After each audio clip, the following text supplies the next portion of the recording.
Hello and welcome to another episode of The Exchange. On today's show, we'll discuss, is it okay to spy on your kids? Modern technology has opened up new communication opportunities and with it, new problems. Do children have privacy rights and how do parents balance this with the need to protect? We'll also discuss what parents can do to keep channels of communication open and honest, and what is an appropriate age to stop spying. In an online world, one of the toughest issues for parents is trying to strike a balance between monitoring their kids' safety and providing them with opportunities to learn and make wise choices. So how involved should parents get in their kids' online lives? And what's the best way to go about it? To discuss the topic today, we're joined by Dr. Justin Coulson, who has a PhD in psychological science, loves to write and speak on all things parenting, and is a father of 6 girls. Welcome, Justin. Thank you. Thanks for having me. And congratulations on the new little girl. Thank you. We're She's so excited to have her. Cute. She's adorable. Gorgeous. We're also joined by Stacey Joyce, who is a psychologist as well as a senior education advisor for the government's Cybersmart programs. Welcome, Stacey. Great to have you with us. Thank you. Nice to be back. Well, this is a fascinating topic today. And Justin, let's start with you. Considering teenagers have access to the internet today and they communicate predominantly online, what are some of the real risks for kids? Well, the obvious one that comes up first time every time I talk to parents is cyberbullying. Parents are so paranoid, and almost every child will experience it or witness it. But other issues are around issues to do with exposure to pornography or other indecent content, just adult content generally. One of my biggest concerns is addiction. Kids just get so involved with their screens and they can't put them down. They sleep with them under their pillows. They ping at 11 o'clock and 1 o'clock in the morning, and they Yes, with little animals to feed and right. babies to nurture. And friends that just want to text them and ask them a dumb question at 1 a.m. And so it interrupts their sleep, interrupts their social lives. It's unhealthy physically. It interrupts their cognitive development and their schooling. You know, the ramifications are quite significant. So they're probably the main ones that I would be concerned about. Do you allow your kids to have them under their pillows? No.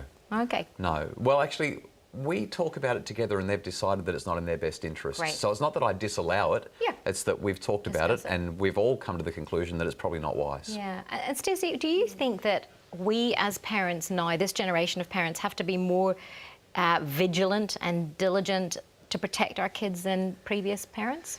I don't know if we need to be more vigilant. I think we need to talk more than we ever have before, especially with, say, porn. And we know that lots of kids are accessing it younger. It's very easy for them to accidentally come across it. I think we need to talk more about things we might have held off a little bit later in the past. Things like, you know, what love is and what relationships are and what sex is and how that compares to what they might see online. So that might come along a little bit earlier.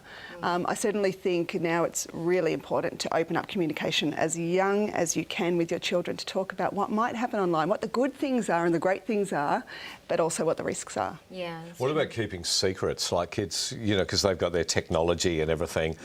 What are the risks involved at keeping secrets from you as a parent? Kids have always kept secrets. It's just that technology is a new vehicle or a new way that they can keep those secrets. So I'm probably more interested in, as Stacey said, just making sure that communication is open. I think that one of the biggest challenges that we face when it comes to technology is a lot of parents, there are people who are out there saying, look, parents have got to grow a digital spine. And if the kids are doing the wrong thing, then you've got to take the technology off them and make them pay the price. They've got to learn their lessons. The trouble is, you can't ban your kids from technology in today's world. That's true, because they have it at school. That's right. You don't have an option. They walk out the door and you've got no power, no control. You can't build a wall. I mean, you need to have appropriate controls, yes, but you cannot build a wall high enough, wide enough, or low enough that they can't get over it, around it, or under it. True. And so we need to swimming, communicate. Isn't it? We have to teach them how to swim. I mean, you can't just ban them from every pool and hope that they never come across one in their life. But you still put a pool fence up. Yes. Exactly. But you've got to be able to communicate with them and let them know they're not going to get in trouble. You're just going to help them to learn important lessons. And parents' job is not to get their kids in trouble. Parents' job is to teach them. And technology is an area that we've discovered in the last decade matters so much. So how do you monitor the children's digital activity? You know, would you check daily or weekly or monthly, or what's your thought on that? Stacey? I think it depends on the age. I think if you're lucky enough to have young children and it's just all starting, I think daily is great because you talk to them about what they're doing and they shouldn't be on that much anyway. And you should know exactly what they're doing. As they get older, then I think you should always know what they're on. It should be probably, as you would know where they're going after school, who they're hanging out with, you should really be aware probably every day. Yeah. Of exactly what they're doing and what they're up to. And by not coming down too hard, that's how you keep those conversations open. I know... So in practical terms, you saying you would check their mobile phones daily? I wouldn't check their mobile phone, no, I'd talk to them about it. Okay. And what sort of questions would you ask? Parents have got so much to deal with already, and so we've got to balance it. And you know, I really like what you've said. We've got to monitor. We've got to be aware, but it's not about actually getting online and checking. I mean, there are apps that you can buy that will monitor the keystrokes your children are putting in. You can get an email for every website they're visiting. You can see into your children's cyber lives beautifully with the apps do you that are do out there. that? Absolutely not. You don't? Not at all, no. So you don't think a parent should do... No, I don't. I think it's an invasion of our children's privacy. They're people. You know, if somebody did that to me, I'd be furious. I've got nothing to hide, but at the same time... What about if they're in a situation, Justin, that they've got in, you mentioned porn, they've got into something that they really feel that there is no way out of? And yes, you know, I understand the communication and the discussion, but what if they are in a situation and you don't know it, we don't know it, but... You know, when you find it out somewhere down the track. Grades start to go down and That's somewhere down the monitoring. track. You know, as Stacey said, we've got to monitor. We don't need to stalk. We don't need to spy. Yeah, I think the word spy is probably, monitor is probably a better word, isn't it? But that's involved in conversations, and if we have a good relationship with our kids, they're going to tell us stuff, and we're going to also notice in their behaviour. Things will have changed. If there's something really going wrong, maybe they're compulsively drawn to the screen. Maybe they're doing everything in secret, hiding in their bedroom and, you know, doing this. Maybe every time you walk into the room, they're erasing the history or shutting the browser. All those kinds of signs will make you think, well, maybe there's something up here. It's time to do another one of those conversations. Let them know they're not in trouble. Let's find out if everything's okay. Do you allow your kids to have technology in their bedrooms? Like phones, iPads, computers? We've discussed this a lot. My preference is strongly no. Yep. But because I've got 6 kids and their needs are different, from time to time my eldest children may take technology into their rooms to get work done because they can't get it done elsewhere. But certainly we're mindful of what's going on and how it's going on, and we do monitor that fairly carefully. So you control it? I think that's more realistic. I mean, we used to say don't have them in your rooms, but really, I mean, teenagers are teenagers. They need to move away from us. That's their role. And if we're always sitting and watching what they're doing, they can't do that. They can't learn the life skills they need to learn. They will make mistakes, but as long as we're there for them. I think the only time I would think about more vigilance is if my child had a mental illness, anxiety or depression, and I was really concerned about their safety, then maybe I would up the ante a bit on the monitoring. And do you know your children's passwords? No. No. We've had those discussions, and once upon a time I did know them. There's some really great research that describes the stages that we might go through when it comes to our involvement with children and technology. It comes out of the University of Rochester and Brigham Young University. And what these researchers have discovered is that parents who are doing it well, first of all, they cocoon their children. They wrap them up. They keep them away from the bad stuff. As they're cocooning them, they start to pre-arm them, which means that they give them information about what's coming up, what opportunities will be theirs, and how to use those opportunities well. And finally, they defer to their children. So as they're young, we're cocooning. By the time they're 8 or 9, we're pre-arming. By the time they're 10 to 12, we're starting to defer in a gentle way. And by the time they're showing us, by the age of 12, 14, that they can be responsible, then we just defer to them and we say, kids, you're old enough, you've been taught, we're going to continue to monitor, but the decisions are yours. Yeah. I actually had an interesting discussion with our eldest daughter about this yesterday, and just, you know, she was talking about whether or not, you know, sort of she should drink alcohol when she's older and all of those sorts of things. And I said, well, ultimately, you know, I gave her some guidelines, but then ultimately I said, it's your body and you're going to have to live in it for the rest of your life. So the decisions that you make, you have to understand will affect you. And I think it's the same when it comes to things like this as well. You know, ultimately, you, as you say, you cocoon them, you give them information, and then you defer to them, understanding that ultimately it will affect them. with decisions that they might make. I think that's one of the hardest things as a parent is to accept that you only have so much control. Yep. In the end, you give them all the tools you can and you educate from a young age and you open the communication, but it's their choice in the end. They do. This is a great discussion and we need to take a break, but we'll be back in just a moment with Street Talk. We'll have more right after this.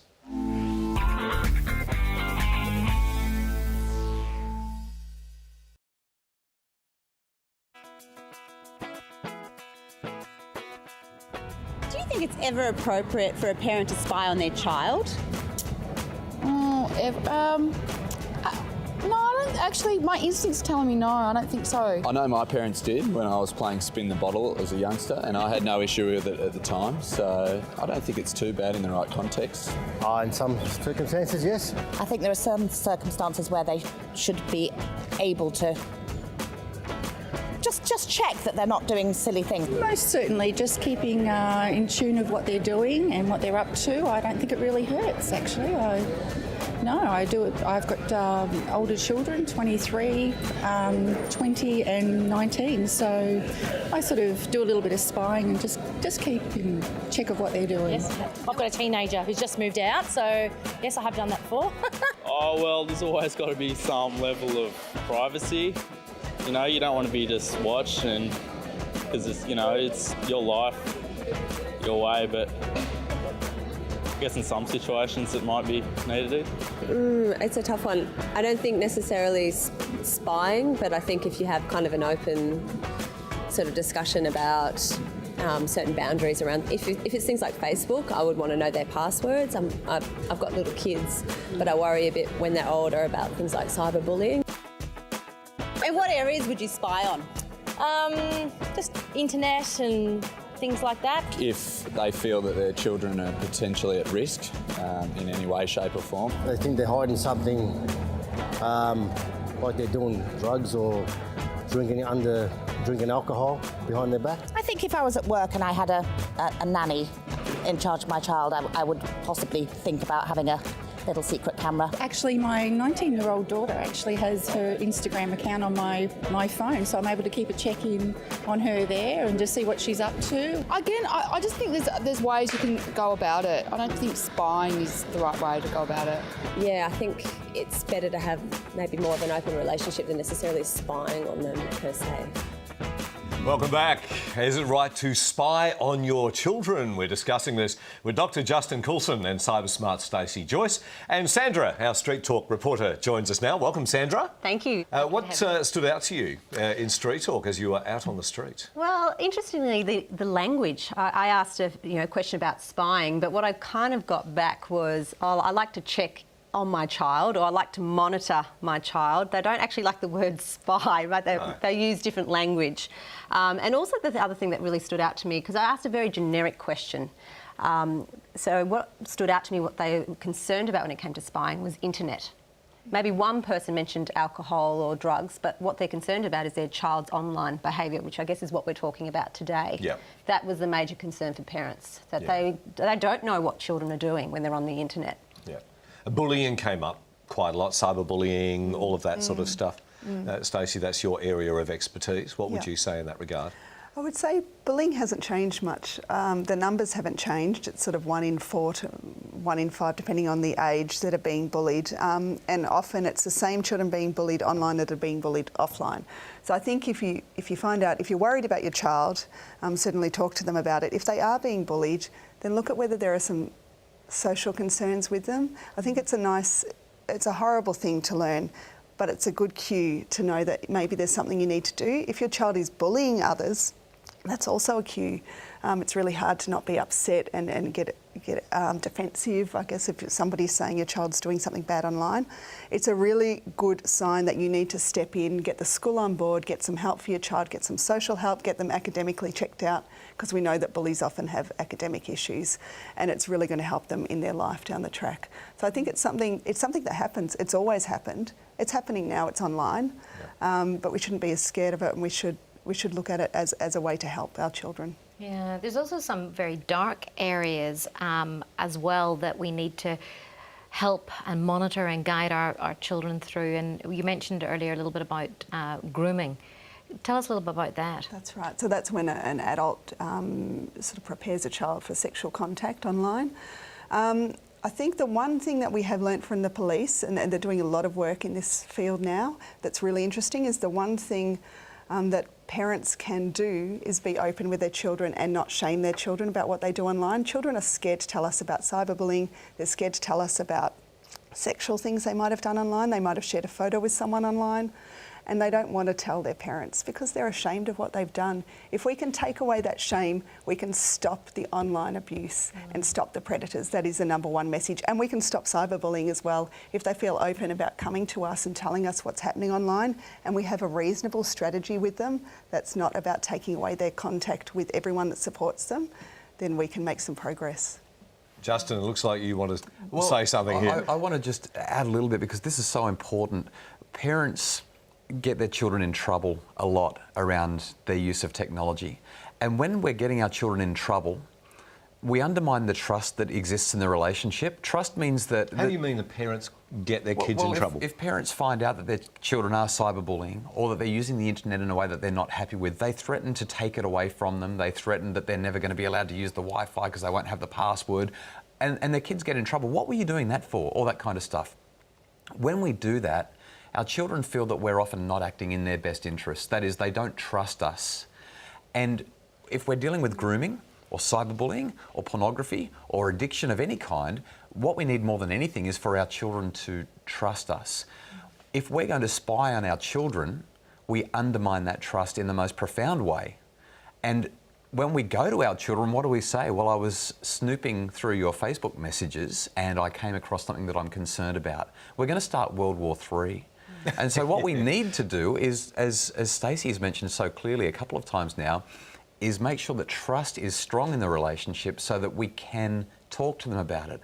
That might mean that before there's any trouble, when they're 8 or 7, we pre-arm them. We talk to them about being friends with people, chatting with people, who they should and shouldn't chat to. By the time they're 10, we say to them things like, has anybody ever told you about pornography? What is it? Has anyone ever shown it to you? We pre-arm them so that by the time they're 10, 11, 12, 13, and somebody does, they know we've already pre-armed them. Yeah. They know that they should talk to us because we've given them that information, and they've trusted us from a young age to be open straight up. Yeah, that's really good advice. Sandra, I was fascinated by a couple of the comments out on the street. One lady said she'd get a nanny cam. Yes. And yeah, another, that was trust issues. Yeah, pretty much. And I guess it's just relinquishing control and trusting that the person's looking after their child. Yeah. But I was also gobsmacked at the mum that was spying on her 19-year-old daughter, looking at her Instagram. She's got, well, obviously there's a relationship there where the daughter's given her access to her Instagram account because she's actually going in there. And lots of children, I think, are happy to give their parents access, which doesn't mean they don't have a secret account somewhere else that maybe we don't want to know about. No, that's right. Yeah, absolutely. Sandra, thanks for popping in. Thank you. And we'll be back with more in just a moment on The Exchange.